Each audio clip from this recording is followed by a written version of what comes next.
ओम शांति 2/2/2024 प्रातः मुरली। ओम शांति। बाप दादा मधुबन। मीठे बच्चे उच्च पद पाने के लिए बाप तुम्हें जो पढ़ाते हो उसे ज्यों का त्यों धारण करो, सदा श्रीमत पर चलते रहो। प्रश्न है, कभी भी अफसोस ना हो उसके लिए किस बात पर अच्छी तरह विचार करो। उत्तर, हर एक आत्मा जो पाठ बजा रही है वह ड्रामा में एक ही रोट नुधा हुआ है, वह अनादि और अविनाशी ड्रामा है। इस बात पर विचार करो तो कभी भी अफसोस नहीं हो सकता।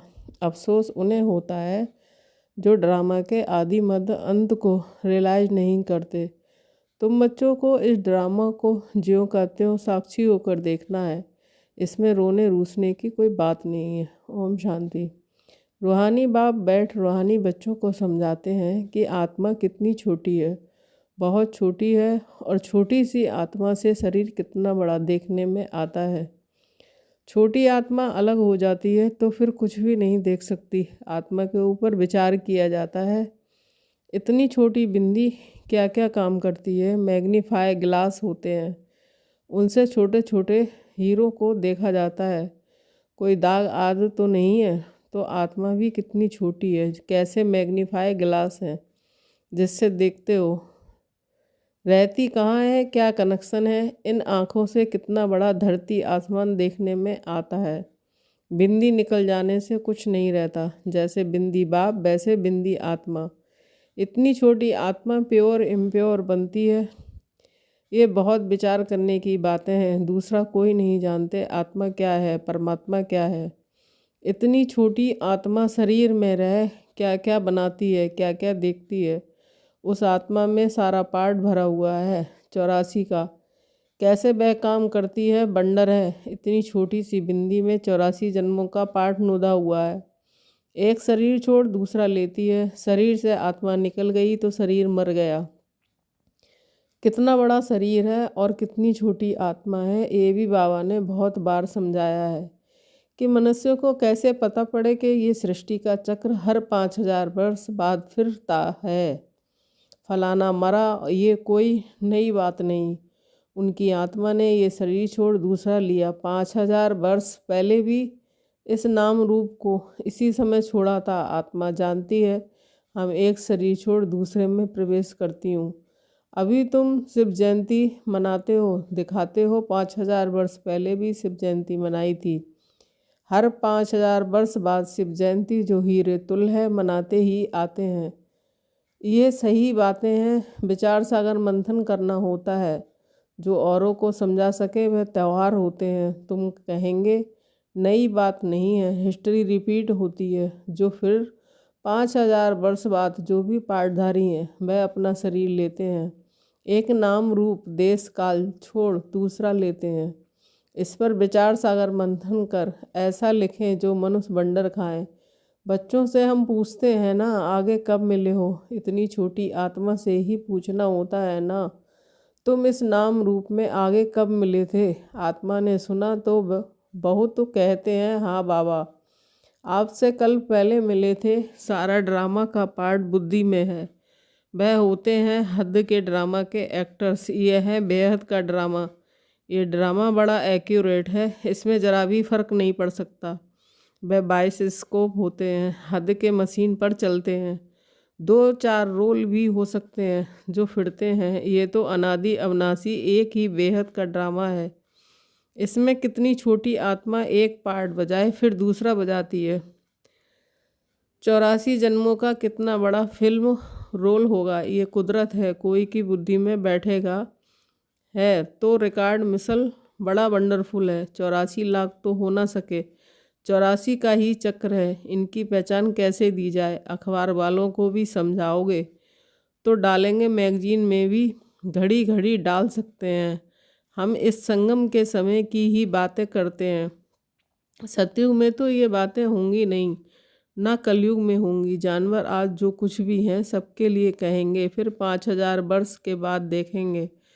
फर्क नहीं पड़ सकता, ड्रामा में सारी नूद है। सतयुग में जानवर भी बहुत खूबसूरत होंगे। ये सारी वर्ल्ड की हिस्ट्री जाएग्राफी रिपीट होगी, जैसे ड्रामा की शूटिंग होती है। मक्खी उड़ी वह भी निकल गई तो फिर रिपीट होगी।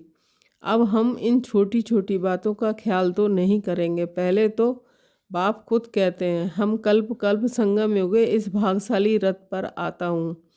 आत्मा ने कहा, कैसे इसमें आते हैं, इतनी छोटी बिंदी है। उनको फिर ज्ञान का सागर कहते हैं। ये बातें तुम बच्चों में भी जो समझू हैं वह समझ सकते हैं। हर 5000 वर्ष के बाद मैं आता हूँ। कितनी ये वैल्यूबल पढ़ाई है। बाप के पास ही एक्यूरेट नॉलेज है जो बच्चों को देते हैं।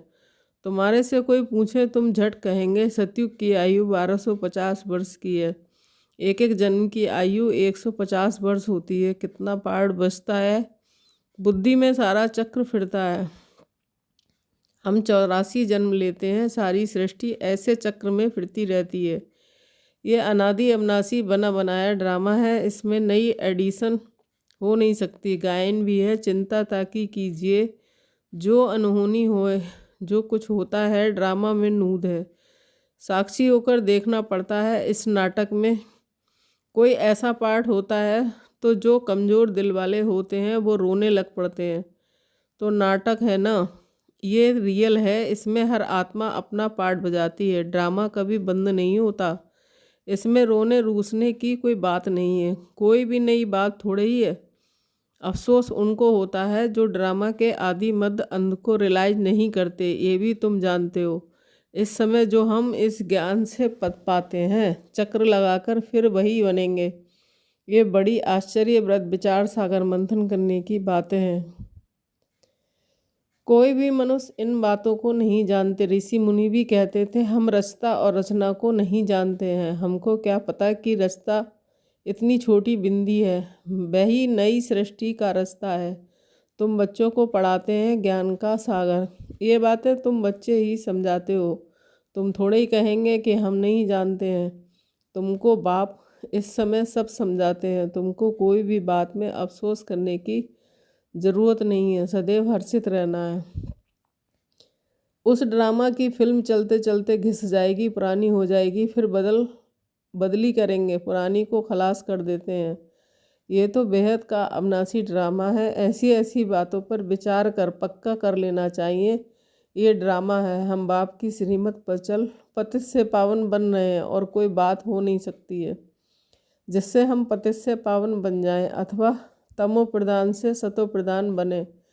पाठ बजाते बजाते हम सतो प्रधान से तमो प्रधान बने हैं। फिर सतो प्रधान बनना है। ना आत्मा विनाश को पा सकती है, ना पाठ विनाश को पा सकता है। ऐसी ऐसी बातों पर कोई का विचार नहीं चलता। मनुष्य तो सुनकर बंडर खाएंगे। वह तो सिर्फ भक्ति मार्ग के शास्त्र ही पढ़ते हैं। रामायण, भागवत, गीता आदि वही है। इनमें तो विचार सागर मंथन करना होता है। बेहद का बाप जो समझाते हैं उसको ज्यों का त्यों हम धारण कर लें तो अच्छा ही पद पालें। सब एक ही जैसी धारणा नहीं कर सकते हैं। कोई तो बहुत महीनता से समझाते हैं। आजकल जेल में भी भाषण करने जाते हैं, वैश्याओं के पास भी जाते हैं, गूंगे बहरों के पास भी बच्चे जाते होंगे, क्योंकि उनका भी हक है। इशारों से समझ सकते हैं। आत्मा समझने वाली तो अंदर है ना। चित्र सामने रख दो तो पढ़ तो सकेंगे ना। बुद्धि तो आत्मा में है ना। भल अंधे लूले लंगड़े हैं परंतु कोई ना कोई प्रकार से समझ सकते हैं। अंधों के कान तो हैं। तुम्हारी सीढ़ी का चित्र तो बहुत अच्छा है। ये नॉलेज कोई को भी समझ जाकर स्वर्ग में जाने लायक बना सकते हो। आत्मा बाप से वर्षा ले सकती है, स्वर्ग में जा सकती है। करके आर्गन्स डिफेक्टेड हैं, वहाँ तो लूले लंगड़े होते नहीं हैं। वहाँ आत्मा और शरीर दोनों कंचन मिल जाते हैं। प्रकृति भी कंचन है। नई चीज़ जरूर सतो प्रदान होती है। ये भी ड्रामा बना बनाया हुआ है। एक सेकंड में ना मिले दूसरे से कुछ ना कुछ फर्क पड़ता है। ऐसे ड्रामा को ज्यों का त्यों साक्षी होकर देखना है। ये नॉलेज तुमको अब मिलती है, फिर कभी नहीं मिलनी है। आगे ये नॉलेज थोड़ी थी। ये अनादि अविनाशी बना बनाया ड्रामा कहा जाता है। इसको अच्छी रीति समझ और धारण कर किसी को समझाना है। तुम ब्राह्मण ही इस ज्ञान को जानते हो। ये तो चोब चीनी ताकत की दवा तुमको मिलती है। अच्छे से अच्छी चीज़ की महिमा की जाती है। नई दुनिया कैसे स्थापन होती है, फिर से ये राज्य कैसे होगा, तुम्हारे में भी नंबरवार जानते हैं। जो जानते हैं वह दूसरों को समझा भी सकते हैं। बहुत खुशी रहती है। किन्हों को तो पाई की भी खुशी नहीं है। सबका अपना अपना पार्ट है। जिनको बुद्धि में बैठता होगा, विचार सागर मंथन करते होंगे तो दूसरों को भी समझाएंगे। तुम्हारी ये है पढ़ाई जिससे तुम ये बनते हो। तुम कोई को भी समझाओ कि तुम आत्मा हो। आत्मा ही परमात्मा को याद करती है। आत्माएं सब ब्रदर्स हैं। कहावत है गॉड इज वन। बाकी सब मनुष्यों में आत्मा है। सब आत्माओं का पारलौकिक बाप एक है। जो पक्के निश्चय बुद्धि होंगे उनको कोई फिरा नहीं सकते।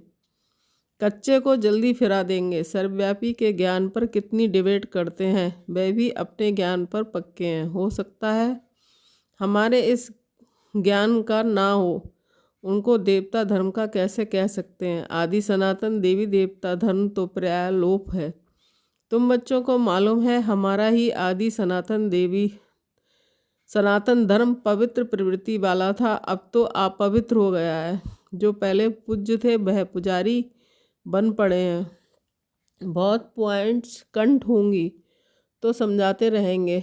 बाप तुमको समझाते हैं, तुम फिर औरों को समझाओ कि ये सृष्टि चक्र कैसे फिरता है। सिवाय तुम्हारे और कोई नहीं जानते। तुम्हारे में भी नंबरवार हैं।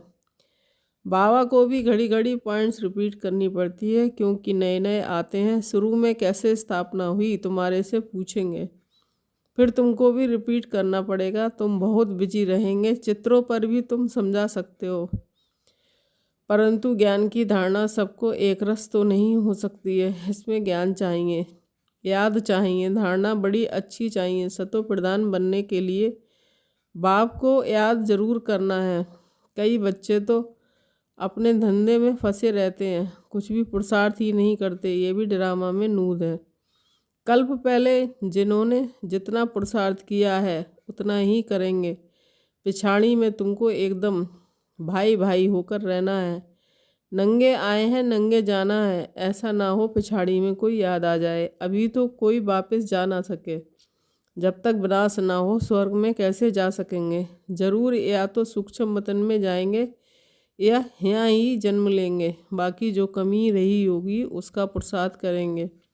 वह भी बड़े हो तब समझ सकें। ये भी ड्रामा में सारी नूद है। तुम्हारी एक रस अवस्था तो पिछाड़ी में ही होगी। ऐसे नहीं लिखने से सब याद हो सकता है। फिर लाइब्रेरीज आदि में इतनी किताबें क्यों होती हैं। डॉक्टर वकील लोग बहुत किताबें रखते हैं, स्टडी करते रहते हैं।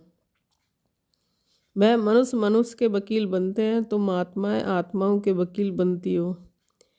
आत्माएं आत्माओं को पढ़ाती हैं। वह है जिस्मानी पढ़ाई, यह है रूहानी पढ़ाई।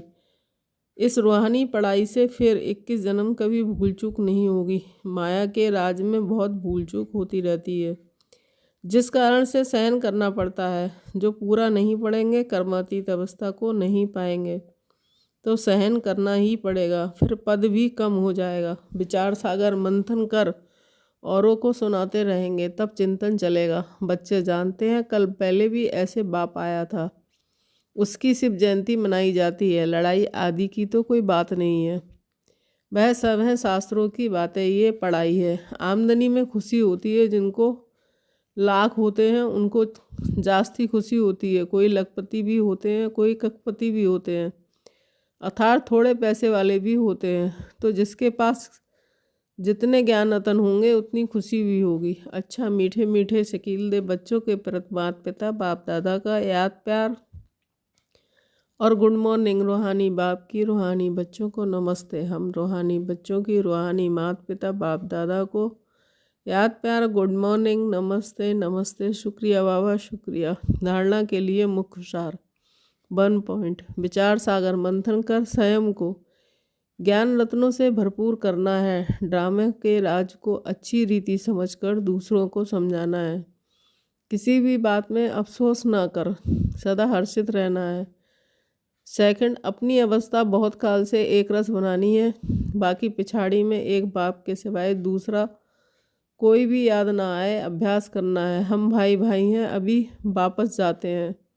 वरदान, अलबेलेपन की लहर को विदाई दे। सदा उमंग उत्साह में रहने वाली समझदार आत्मा भव।